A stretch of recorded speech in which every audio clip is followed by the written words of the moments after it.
Hello guys, good morning guys. Kita nyo guys, yan tubig.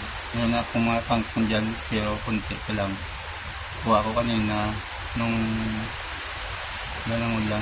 Kuha ko kanina ng tanim kulit. Yan, tanim mo kulit yan, may ang kangkong. So yun, meron ng tubig. Ito na yung pinakalikod ng subdivision guys. So yung pagka ko ngayon, isa na ko kuha ng video. Ito yung kubo ko sa mga laga ko. Yung ganyan o. Ito yung pinto ng kwarto ko. Ito, nagyan ko. Dati wala itong pinto. Pero nagyan ko para may access ako dito sa mga laga ko para ano na.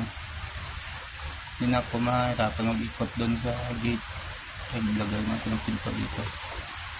And then maya pag ulan ng ulan kasi bagyo ngayon kaya ako makalabas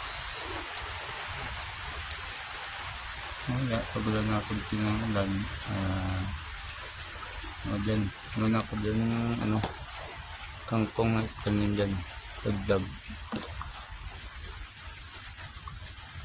kahit naman native ko na chicken na kawawa pinakas ng ulan.